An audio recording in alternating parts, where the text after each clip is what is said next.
السلام علیکم ورحمۃ اللہ وبرکاتہ نحمده ونصلي ونسلم على رسوله الكريم اشهد ان لا اله الا الله وحده لا شريك له واشهد ان محمدا عبده ورسوله صلی اللہ علیہ وسلم اما بعد۔ قرآن بغیر حدیث کے اگر قرآن مجید سے حدیث کو الگ کر دیا جائے تو قرآن مجید کی صحت مشکوک بن جاتی ہے۔ ہمیں یہ کس نے بتایا ہے کہ قرآن جو ہے جو محمد کریم صلی اللہ علیہ وسلم پر نازل ہوا ہے یہ وہی قرآن ہے، اور پہلی وحی کون سی ہے؟ اور پھر قرآن مجید کتابی شکل میں نازل نہیں ہوا،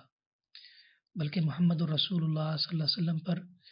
تھوڑا تھوڑا کر کے اتارا گیا۔ وَنَزَّلْنَاهُ تَنزِيلًا، تھوڑا تھوڑا کر کے۔ تو یقیناً اس چیز کے اس بات کے لیے سوائے حدیث کے، صحابہ کے عمل کے، ہمارے پاس کوئی دلیل نہیں جو یہ بتا سکے کہ قرآن اللہ تعالیٰ کی کلام ہے، یہ محفوظ ہے۔ صحابہ اکرام نے اس کو لکھا ہے اور احادیث میں اس کی مکمل ڈیٹیل ہمارے پاس آئی ہے۔ اگر حدیث کا انکار کر دیا جائے گا تو پھر قرآن کی صحت کو ثابت نہیں کیا جا سکتا۔ دوسری بات، قرآن کتاب ہدایت ہے۔ اللہ تعالیٰ نے قرآن مجید کو ھدی للناس، شفاء للناس قرار دیا ہے۔ تو قرآن مجید اس وقت تک لوگوں کے لیے ہدایت نہیں بن سکتا، یا انہیں اللہ کی محبت حاصل نہیں ہو سکتی، یا انہیں روحانی جسمانی بیماریوں سے شفا نہیں مل سکتی، جب تک رسول اللہ صلی اللہ علیہ وسلم کی حدیث کو نہ ساتھ لیا جائے۔ قرآن مجید بغیر حدیث کے اس پر عمل کرنا بھی ممکن نہیں ہوگا۔ یہی وجہ ہے کہ جنہوں نے حدیث کو قرآن سے الگ کیا، حدیث کی اہمیت کو گھٹا دیا، انکار کر دیا یا اہمیت ہی نہیں دی، وہ لوگ گمراہ ہو گئے، اور انہوں نے دین کے اندر ایسے ایسے کام اور ایسی ایسی تعبیرات ایجاد کر دیں کہ جو فتنہ اور فساد کا باعث بن گئیں، گمراہی کا باعث بن گئیں۔ تیسری بات یہ ہے کہ اگر ہم حدیث کو الگ کر دیں، قرآن الگ حدیث الگ، حدیث کو قرآن کو حدیث سے الگ کر دیں، تو پھر شریعت کا جو مکمل سانچہ ہے، ڈھانچہ ہے، وہ تبدیل ہو جاتا ہے۔ نماز، روزہ، حج، جہاد، یہ سارے ان کے احکامات قرآن میں، اقیم الصلاۃ الزکوٰۃ، لیکن ان کی ڈیٹیل جو ہے وہ حدیث میں ہے۔ نماز ظہر کی کتنی رکعات ہیں، عصر کی کتنی ہیں، فجر کی کتنی ہیں، احکامات کیا ہیں، وضو کا کیا طریقہ ہے، غسل کا کیا طریقہ ہے، جنابت کا کیا طریقہ ہے، نواقض وضو کون سے ہیں،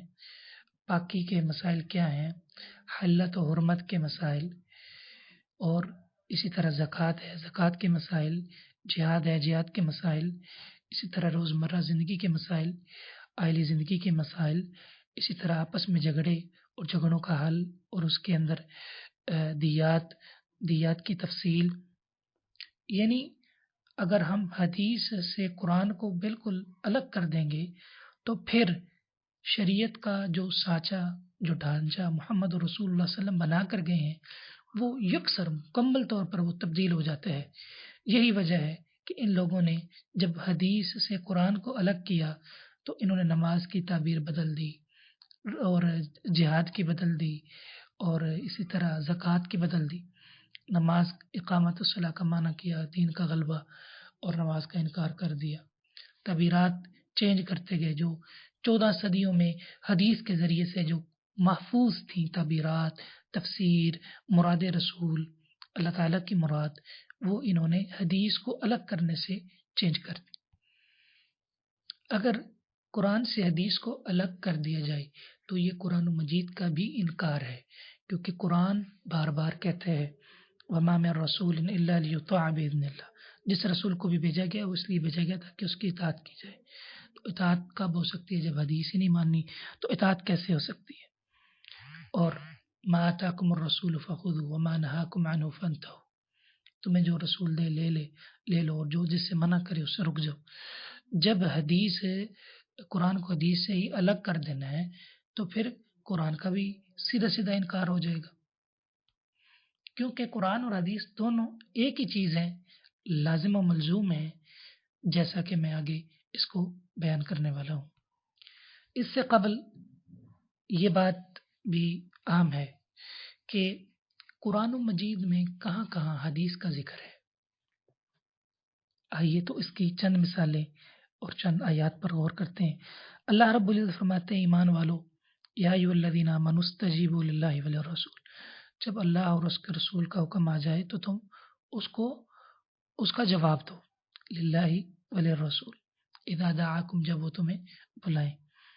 لا تجعلوا دعاء الرسول بینکم کدعاء بعضکم بعضا، جس طرح تم آپس میں ایک دوسرے کو آوازیں لگاتے ہو اس طرح رسول کو آوازیں نہ لگاؤ۔ پھر آگے فرمایا فَلْيَحْذَرِ الَّذِينَ يُخَالِفُونَ عَنْ أَمْرِهِ، جو رسول کے امر کی مخالفت کرتے ہیں وہ اللہ سے ڈر جائیں، کہیں ان کو کوئی آزمائش نہ پہنچ جائے، یا دردناک عذاب تو ان کے لیے ضرور ہوگا۔ وَمَا يَنطِقُ عَنِ الْهَوَىٰ إِنْ هُوَ إِلَّا وَحْيٌ يُوحَىٰ، آپ جو بھی بات کرتے ہیں وہ اپنی خواہش سے نہیں کرتے،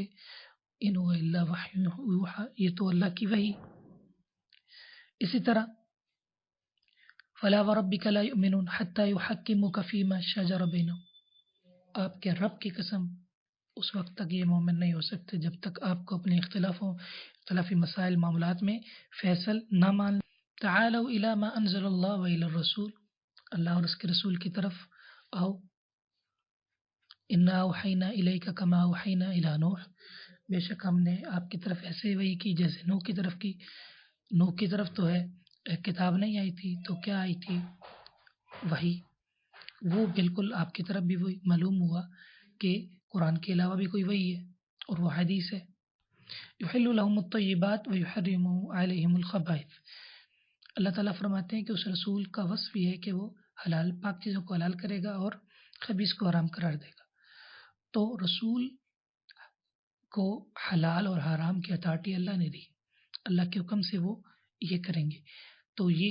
اس آیت میں رسول اللہ صلی اللہ علیہ وسلم کی حدیث کا ذکر ہے۔ ظاہر ہے جو چیزیں آپ نے حلال کی ہیں یا حرام کی ہیں، ٹھیک ہے، وہ حدیث میں ہے۔ ان عدۃ الشہور عند اللہ 12 شہرا فی کتاب اللہ، بے شک اللہ تعالیٰ کے ہاں جو مہینوں کی گنتی ہے، ان عدۃ الشہور عند اللہ 12 شہرا فی کتاب اللہ، اللہ کی کتاب میں 12 مہینے ہیں، ان میں سے 4 جو ہے حرمت والے ہیں۔ اب سوال یہ ہے کہ کتاب اللہ کے اندر تو 12 ہیں، تو قرآن میں 12 مہینوں کے نام نہیں ہیں، 4 حرمت والے منھا اربعۃ حرم کون سے ہیں؟ قرآن میں موجود نہیں ہے، تو یہ کہاں ہے؟ فی کتاب اللہ، تو گویا قرآن میں حدیث کا ذکر ہے کہ یہ حدیث میں رسول اللہ صلی اللہ علیہ وسلم نے فرمایا، صحیح بخاری کی حدیث ہے کہ ان الزمان، رسول اللہ صلی اللہ علیہ وسلم نے فرمایا کہ بے شک زمانہ اپنی اصل حالت پر واپس آ گیا جب سے اللہ رب العزت نے زمین و آسمان کو پیدا کیا۔ پھر فرمایا کہ اس میں 12 مہینے ہیں، صحیح، اور ان میں سے 4 جو ہے حرمت والے ہیں،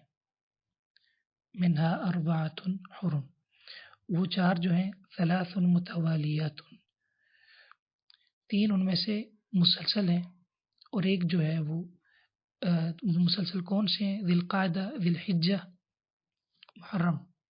اور چوتھا جو ہے رجب ہے۔ تو یہ جو 4 مہینے ہیں یہ اللہ کی کتاب میں، قرآن میں نہیں، کس میں ہے؟ حدیث میں ہے۔ تو معلوم ہوا کہ اس آیت میں حدیث کا ذکر ہے۔ قرآن میں ہے وَنَزَّلْنَا عَلَيْكَ الْكِتَابَ تِبْيَانًا لِكُلِّ شَيْءٍ، ہم نے آپ پر کتاب کو نازل کیا، اس میں ہر چیز کی وضاحت ہے، جبکہ ہر چیز کی وضاحت نہیں، زکوٰۃ کے مسائل نہیں، طہارت کے مسائل نہیں، تو پھر یہاں کتاب میں کس چیز کا ذکر ہو رہا ہے؟ سنت اور حدیث کا ذکر ہو رہا ہے۔ اسی طرح دوسری جگہ پر ہے تفصیلا لکل شیء، تو یہاں بھی یہی چیز مراد ہے۔ اب آتے ہیں تیسری چیز کی طرف، تو یہ بات یاد رہے کہ ان باتوں سے یہ بات پوری طرح واضح ہوتی ہے کہ قرآن سے حدیث کو الگ نہیں کیا جا سکتا، اگر کریں گے تو یہ سری گمراہی ہوگی، اور جنہوں نے کیا وہ گمراہ ہو گئے، دین کے اندر وہ ایک بہت بڑا بلنڈر اور بگاڑ پیدا کر کے چلے گئے۔ یاد رکھیے، نبی کریم صلی اللہ علیہ وسلم کی صحیح معنوں میں محبت اس وقت ہو سکتی ہے آپ کو جب آپ کے اقوال اور افعال سے محبت کریں گے، ان کی اتباع کریں گے، ان کو فیصلہ کن مانیں گے، حدیث نبویہ کو دین فہمی میں آپ اہمیت دیں گے۔ اگر اہمیت نہ دی گئی اور اہمیت کم کر دی گئی تو دراصل یہ شان نبوی اور حب نبوی کا انکار ہے۔ حالانکہ خود اللہ تعالیٰ نے قرآن میں آپ کو شارع کی حیثیت دی ہے، نہ کہ کسی امت ہی نے۔ جب آپ کو اللہ نے شارع بنایا ہے اور آپ کو بیان کا مقام عطا کیا ہے اور آپ کی اطاعت کو اپنی اطاعت قرار دیا ہے، تو پھر کوئی بدبخت اور گمراہ انسان ہی یہ کہہ سکتا ہے کہ جی قرآن جو ہے وہ حدیث سے الگ ہے، حدیث کی اہمیت ہی نہیں، حدیث کی اتنی اتھارٹی نہیں کہ وہ قرآن کی تشریح کر دے، یہ ظنی ہے، وہ قطعی ہے۔ اس طرح کی باتیں کرنے والا مسلمان نہیں ہو سکتا، کوئی گمراہ اور بدبخت ہی ہو سکتا ہے۔ یہ بات یاد رہے کہ حدیث اور سنت، قرآن مجید، حدیث و سنت، یہ دونوں ایک چیز کا نام ہے، دونوں ایک چیز کا نام ہے۔ اور محدث زماں شیخ علامہ ناصر الدین البانی رحمہ اللہ وہ ایک جگہ پر وہ حدیث جس میں سیدنا معاذ رضی اللہ تعالیٰ عنہ کے متعلق کہ اگر فیصلہ آئے تو کیسے کروں، قرآن میں دیکھوں پھر سنت میں، تو وہ روایت سند کے اعتبار سے اس پر شیخ البانی رحمہ اللہ بحث کرتے ہوئے فرماتے ہیں کہ شریعت کی تعبیر میں حدیث و سنت دوسرے درجے کا ماخذ نہیں ہے، بلکہ قرآن و سنت وحی اور شریعت میں یکساں اور حجت ہیں، دونوں کو ملا کر شریعت حاصل ہوتی ہے۔ اگرچہ ایک کو کلام اللہ ہونے کی بنا پر قرآن کہہ دیا جاتا ہے تو مراد الہی ہونے کے لحاظ سے دوسرے کو سنت اور حدیث سے تعبیر کر دیا جاتا ہے، یعنی دونوں ایک ہی چیز ہیں اور دونوں ایک چیز ہیں، اور ان دونوں سے ہی ایک چیز سے شریعت حاصل ہوتی ہے ملا کر۔ اور پھر اگرچہ شیخ البانی رحمہ اللہ نے بڑی زبردست بات کی ہے، یعنی وحی ہونے میں ایک ہی ہے، قرآن جو ہے مجمل ہے، حدیث اس کا بیان ہے، قرآن عام ہے، حدیث اس کا مخصص ہے، قرآن مطلق ہے، حدیث اس کی تقیید ہے۔ تو بہت ہی عمدہ انہوں نے یہ بات کہی ہے، اور دراصل ان سے پہلے امام شافعی رحمہ اللہ کا رسالہ میں اور امام شاطبی کا الموافقات میں یہی نظریہ ہے کہ یہ دونوں ایک ہی چیز ہے، دونوں وحی ہونے میں، حجت ہونے میں یہ دونوں ایک ہی چیزیں ہیں، قطعیت میں دونوں ایک چیز ہے، دونوں کا گہرا تعلق ہے۔ اگر ایک کو بھی الگ کریں گے تو دوسرے کے اوپر فرق پڑے گا، اگر آپ قرآن سے حدیث کو الگ کریں گے تو گمراہی ہو جائے گی، آپ قرآن اللہ تعالیٰ کی مراد کو ہی نہیں سمجھ پائیں گے۔ تو انہوں نے اس پر بڑی عمدہ بحث کی ہے۔ اور اسی طرح ایک کتاب ہے سنت الرسول شقیقت اس طرح نام ہے، سنت الرسول شقیقت القرآن، شیخ عبداللہ بن زید رحمہ اللہ کی بہت ہی شاندار کتاب ہے۔ اس میں انہوں نے اس بات کو ثابت کیا ہے کہ قرآن اور حدیث دونوں ایک ہی چیز کا نام ہے، اور وہ تمام آیات جس میں اللہ کے بعد رسول کا ذکر ہے، تعالوا الی ما انزل اللہ والی الرسول، انما کان قول المؤمنین اذا دعوا الی اللہ ورسولہ ان یقولوا سمعنا الی اللہ ورسولہ، اسی طرح استجیبوا للہ وللرسول، اسی طرح یعنی اطیعوا اللہ واطیعوا الرسول، یہ تمام آیات کا یہ مقتضا ہے کہ جو رسول کی حیثیت ہے وہ شارع کی ہے، مبین کی ہے، اور وہ یعنی وحی ہے، وَأَنزَلْنَا إِلَيْكَ الذِّكْرَ لِتُبَيِّنَ لِلنَّاسِ، یہ اس چیز کی دلیل ہے، یہ تمام آیات بتاتی ہیں کہ دونوں ایک ہی چیز ہے، قرآن متن ہے، حدیث شرع ہے، قرآن مجمل ہے، حدیث تفصیل ہے، قرآن مبین ہے، حدیث بیان ہے، قرآن عام ہے، حدیث مطلق ہے، اس کو خاص کرنے والی ہے، قرآن عام ہے، حدیث خاص کرنے والی، یعنی دونوں کا گہرا تعلق ہے۔ یہ بحث بڑی شاندار ہے، اور جو لوگ حدیث کی اہمیت کو گھٹاتے ہیں وہ اس کو قرآن سے الگ کرتے ہیں، قرآن سے بالکل الگ کرتے ہیں۔ اب آخر میں یہ بات یاد رہے کہ جن لوگوں نے حدیث کا انکار کیا ہے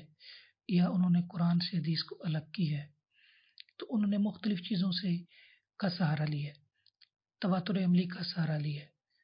کسی نے تواتر عملی کا سہارا لیا ہے، کسی نے ظنی کہہ کے حدیث کو الگ کر دیا قرآن سے، کسی نے سنت اور حدیث میں فرق کر کے دونوں کو الگ کر دیا، اور کسی نے جو ہے خلاف عقل کہہ کے جو ہے وہ حدیث کا انکار کر دیا۔ یعنی کئی طریقوں سے، کئی ہیلوں سے، کئی دعووں سے انہوں نے عقل پرستی کرتے ہوئے، خواہش پرستی کرتے ہوئے حدیث کا انکار کیا، جس طرح کہ پہلے گزر چکا ہے۔ امین حسن اصلاحی، حمید الدین فرائی، سر سید اور جاوید غامدی، ان لوگوں نے حدیث کا انکار کیا، اگرچہ سر سید چکڑالوی اور پرویز انہوں نے سرین کیا، اور یہ لوگ یہ پہلے کچھ رہے، پھر ان کے افکار میں تبدیلی آئی۔ تو امین اصلاحی اور جاوید غامدی، ان لوگوں نے تواتر عملی کی جو ہے اصطلاح قائم کی۔ یاد رکھیے، اس پر پہلے بھی بات ہو چکی ہے کہ تواتر اور خبر روایت یہ کوئی محدثین کی تقسیم نہیں ہے، یہ مناطقہ کی یونانیوں کی اصطلاح ہے، جیسا کہ حفص بن صلاح نے علوم الحدیث معرفت علوم الحدیث مقدمہ ابن صلاح میں لکھا ہے، اور یہ مناطقہ سے خطیب بغدادی رحمہ اللہ کے پاس آئی اور انہوں نے اس کو داخل کر دیا۔ اگر یہ بطور معلومات اور انفارمیشن اگر اس اصطلاح کو رکھا جاتا، ٹھیک ہے، تو کوئی حرج نہیں تھا، لیکن اس اصطلاح پر دین کی تقسیم کی گئی کہ تواتر دین ہے اور خبر روایت دین نہیں ہے، اس سے عقیدہ ثابت نہیں ہو سکتا ہے۔ تو یہ جو نتیجہ تھا یہ انتہائی خطرناک تھا اور دین کی عمارت کو گرا دینے کے مترادف تھا۔ تو ان لوگوں سے یہ سوال ہے کہ یہ تواتر عملی کی ان کے پاس دلیل کیا ہے، سند کہاں ہے؟ چلیں، حدیث جو ہے اس کی تو ہم سند پیش کرتے ہیں، حدیث کی کتابیں ہیں، تواتر عملی کی سند آپ کے پاس کدھر ہے؟ امین اصلاحی صاحب سے دو غلطیاں ہوئیں۔ ایک تو انہوں نے کہا کہ سنت تواتر عملی ہے حدیث جو کبھی کبھار آپ نے عمل کیا، ایک تو یہ ان سے غلطی ہوئی، یہ نظریہ انہوں نے پرویز سر سید سے لیا۔ دوسری ان سے یہ غلطی ہوئی کہ وہ احادیث کی کتابوں میں سنت کو نہیں سمجھتے تھے، سنت کا ماخذ حدیث کی کتابیں نہیں سمجھتے تھے، وہ تواتر عملی سمجھتے تھے۔ تو ہمارا یہ سوال ہے کہ آخر ہم سے پہلے جو 13 صدیاں ہیں ان میں آپ نے تواتر دکھانا ہے اس عمل کا، تو کیسے آپ ان صدیوں میں کیسے آپ جانکیں گے؟ آپ کے پاس کیا طریقہ ہے؟ ظاہر ہے ایک ہی طریقہ ہے اور وہ خبر ہے، وہ ہے روایت، وہ ہے نقل، آپ اس کو طریق کہہ لیں، آپ اس کو جو مرضی کہہ لیں، تو پھر بھی تو آپ نے طریق کی طرف جانا ہے۔ تو تاریخ سے اگر آپ دیں گے تو طریق کے اندر تو جھوٹے راوی ہوتے ہیں، محمد بن عمر واقدی، سیف بن عمر، اسی طرح اور کئی جو ہے جھوٹے راوی ہیں اس میں، تو پھر طریق کی طرف آپ جائیں گے تواتر عملی کو ثابت کرنے کے لیے، گمراہی میں مزید پڑ جائیں گے۔ تو اس سے بہتر نہیں کہ آپ رسول اللہ صلی اللہ علیہ وسلم کی حدیث کو آپ دیکھ لیں، آپ ان کتابوں کو دیکھ لیں جو رسول اللہ صلی اللہ علیہ وسلم کے زمانے کے قریب ہیں، جو لکھی گئی ہیں، محدثین نے لکھا ہے، صحابہ کے شاگردوں نے کتابیں لکھی ہیں، صحابہ نے صحائف لکھے ہیں، حمام بن منبہ کا صحیفہ ہے، سیدنا ابو ہریرہ کے شاگردوں کے صحائف ہیں، اسی طرح سیدنا علی کا صحیفہ ہے، اور پھر آگے تابعین کے صحیفے ہیں، پھر ان کے دور میں محدثین کی مسانید ہیں، امام مالک کی موطا ہے، ان سے پہلے کئی علماء ہیں ان کی مسانید ہیں، تو اس کے بعد پھر 30 صدی میں حدیث کا بہترین دورہ ہے، تو ان کی کتابیں ہیں۔ تو یہ طریقہ زیادہ اچھا ہے یا یہ کہ آپ جھوٹی روایتیں جو ہیں طریق کی طرف چلے جائیں؟ یہ بیچارے یہ تو کہہ دیتے ہیں کہ تواتر عملی ہے، لیکن ان کو یہ نہیں پتہ ہوتا کہ تواتر عملی کا مطلب کیا ہے۔ آخر کوئی سند تو ہوگی نا۔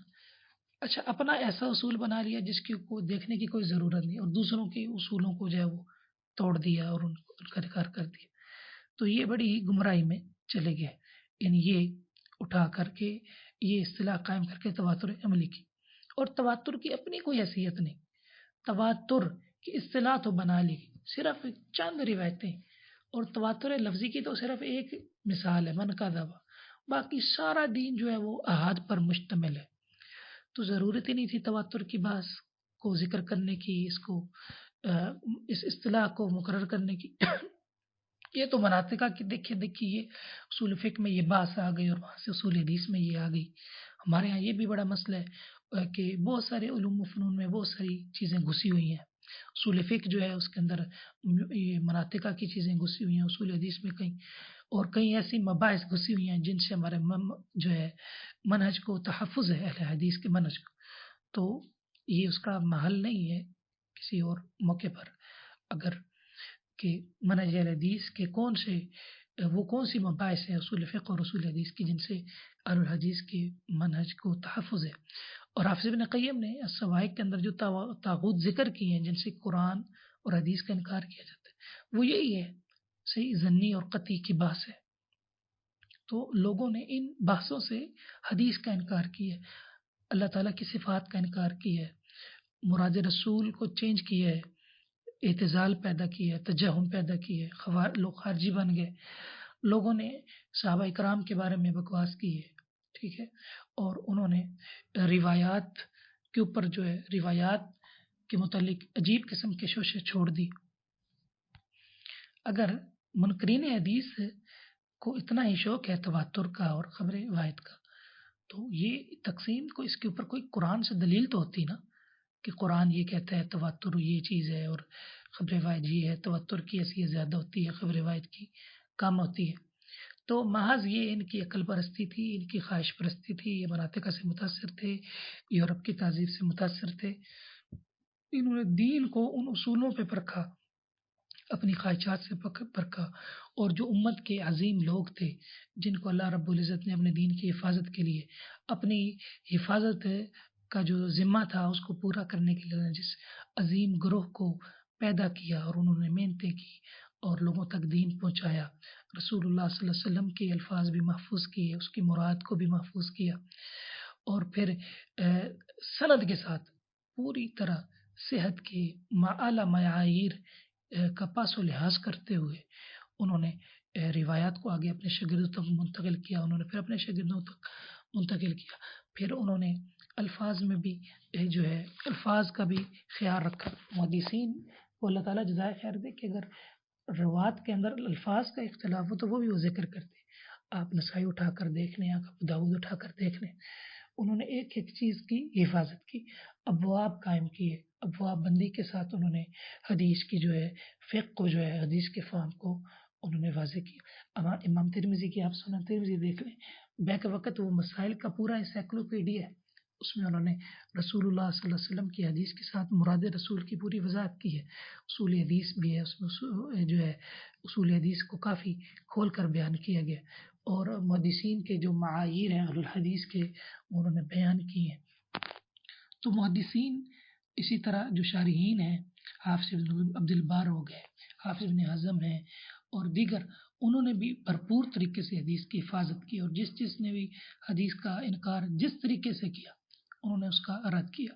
اب افسوس یہ ہے کہ کچھ لوگ تقلید کی وجہ سے حدیث کا انکار کرنے لگے، انہوں نے کچھ اصول بنا لی جس طرح کہ پہلے گزر چکے ہیں کہ خبر واحد حجت نہیں، متواتر حجت ہے، وہ ظنی ہے، یہ قطعی ہے، عقیدے کے باب میں حجت نہیں، تو اس سے انہوں نے اپنے مذہب کو بچایا، اور یہی فکر پھر کئی لوگوں میں چلی گئی، منکرین حدیث نے بھی اس کو اپنا لیا۔ اسی طرح اور بھی کئی بہانے بنائے گئے کہ محدثین فقیہ نہیں ہیں اپنے موقف کو بچانے کے لیے۔ اسی طرح لوگوں نے جو ہے وہ مختلف طریقے سے امام بخاری رحمہ اللہ کے اوپر نقد، امام بخاری کی صحیح پر نقد اور انکار حدیث، اور جو روایت انہیں عقل کے خلاف نظر آئی، ثلاث و کذبات والی، اسی طرح جو ہے اور جادو والی اور دیگر روایات، ان کا وہ انکار کرتے گئے، اور انہوں نے یہ نہیں دیکھا کہ ان کی اسانید ہے، پورا ایک میتھڈ ہے، پورا ایک یعنی طریقہ ہے نقل روایت کا، اور پورا ایک جہان ہے جس کا وہ اپنی جہالت کی وجہ سے انہوں نے بس اپنی عقل کو دیکھا، جو ان کی عقل میں تعارض تھا وہ انہوں نے شریعت کے اندر منتقل کر دیا۔ تمہاری عقل میں اگر تعارض ہے تو اپنی عقل کو درست کرو نا، فہم کم ہے، اور یہ جو تعارض ہوا ہے یہ تو عقل کی کمی کی وجہ سے ہے، فہم کی کمی کی وجہ سے ہے، علم کی کمی کی وجہ سے ہے۔ تو علم کم ہوتا ہے، بندے کو سمجھ نہیں آتی، تو ان کو چاہیے تھا کہ وہ علماء حق کی طرف رجوع کرتے ہیں، وہ جن لوگوں نے روایات کو نقل کیا ہے ان کے فہم کو دیکھتے، کیونکہ انہوں نے یہ روایت پہلی دفعہ تو ان کے سامنے تو نہیں آئی نا، جنہوں نے لکھی، جنہوں نے یاد کی، جنہوں نے امت کے ساتھ پہنچائی، ان سے پہلے جو ایک 14ویں صدی تک جو ایک ریت آ رہی ہے، جو ایک ترتیب اور تسلسل آ رہا ہے، جو ایک اجتماعی جو ایک مراد کی جو تسلسل آ رہا ہے، ٹھیک ہے، اور اجتماعی ایک اجماعی تعبیر جو چلی آ رہی ہے، ان کو چاہیے تھا اس کو دیکھتے، لیکن آج سے 1400 سال پہلے تک کے مسلمانوں کو دین کی سمجھ نہیں آئی، جو خیر القرون کے لوگ تھے، جن کے خیر ہونے کی رسول اللہ صلی اللہ علیہ وسلم نے گواہی دی، اور وہ ہر لحاظ سے خیر تھے، ایمان کے لحاظ سے، تقوی کے لحاظ سے، اخلاص کے لحاظ سے، فہم کے لحاظ سے، انہوں نے شریعت کو اترتے دیکھا، رسول اللہ صلی اللہ علیہ وسلم کی صحبت کو پایا، نبی کریم صلی اللہ علیہ وسلم کے وہ تربیت یافتگان بنے، انہوں نے رسول اللہ صلی اللہ علیہ وسلم کو قریب سے دیکھا، آپ کی مراد کو سمجھا، آپ کی مجالس میں بیٹھے، پھر ان کے شاگرد آئے، خیر القرون کا زمانہ جو شر سے پاک تھا، جس میں جھوٹ نہیں تھا، بدعات کی کمی تھی، یعنی وہ لوگ جنہوں نے مراد رسول کو محفوظ کیا، الفاظ کو محفوظ کیا، اور پھر وہ دین میں انتہائی مخلص تھے، انہوں نے اپنی جان بھی دی، وقت بھی دیا، اپنی زندگیاں کھپا دی، ٹھیک ہے، ان کی تعبیر غلط ہے، سبیل المومنین کی تعبیر نعوذ باللہ غلط ہے، اور آج کل کے جو لا دینیت، بے دین، ملحد، کمیونسٹ جو دوسروں کی تہذیب سے متاثر ہیں، ان کو جو ہے دین کی سمجھ آئی ہے، انہوں نے موسیقی کو حلال قرار دیا ہے، سود کو حلال قرار دیا ہے، حجاب کو کا انکار کر کے اوریانی ڈال دی ہے، موسیقی عام کر دی ہے، حدود کا انکار کر دیا ہے، جہاد کا انکار کر کے انہوں نے دین کا پورا جو حلیہ ہے وہی بگاڑ دیا، پورا حلیہ۔ تو اللہ تعالیٰ ان کے شر سے ہمیں محفوظ فرمائے، اللہ تعالیٰ دین کی حفاظت فرمائے، اور اللہ تعالیٰ علماء حق کی حفاظت فرمائے، اور آخر میں یہ بات ہے کہ یہ ہم پر فرض ہے کہ ہم شیخ الاسلام امام ابن تیمیہ رحمہ اللہ فرماتے ہیں کل من لم یناظر اہل البدع مناظرة تقطع دابرهم لم يكن اعطى الاسلام حقه ولا وفا بموجب العلم۔ جس نے کسی بدعتی ملحد کے ساتھ مناظرہ کیا، نہ کیا ایسا مناظرہ جو ان کی جڑ کو ہی کاٹ دے، اس نے اسلام کے حق کو ادا نہیں کیا، ایمان اور علم کے تقاضوں کو اس نے پورا نہیں کیا۔ تو ہمیں چاہیے کہ ہم پوری طرح دلائل کے ساتھ مسلح ہوں، اپنے اسلاف کی کتابیں پڑھ کر، خصوصاً اس فن میں، اس علم میں جو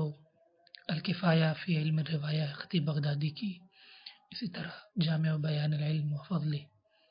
امام ابن عبد البر کی، اسی طرح حافظ ابن حزم کی بحثیں الاحکام سے،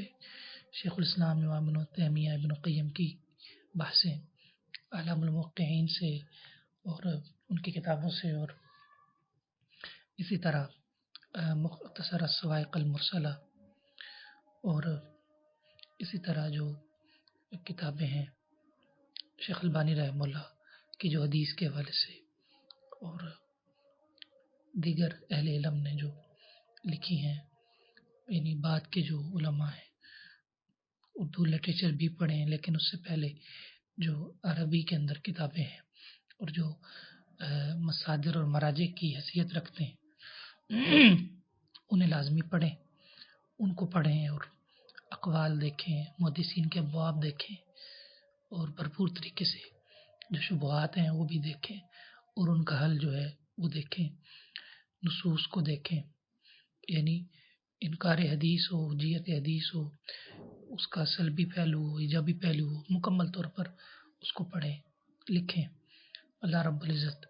ہمیں کتاب و سنت پر عمل پیرا ہونے کی توفیق عطا فرمائے، اور ڈھیر سے آرام سے دین کا کام لے۔ اللہ رب العزت ہمیں اسلام کے غلبہ کے لیے ہمیں محنت کی توفیق عطا فرمائے، ہماری روح القدس کے ساتھ مدد فرمائے۔ السلام علیکم ورحمۃ اللہ وبرکاتہ۔ یہ توفیق عطا فرمائے، ہماری روح القدس کے ساتھ مدد فرمائے۔ السلام علیکم ورحمۃ اللہ وبرکاتہ۔ یہ توفیق عطا فرمائے، ہماری روح القدس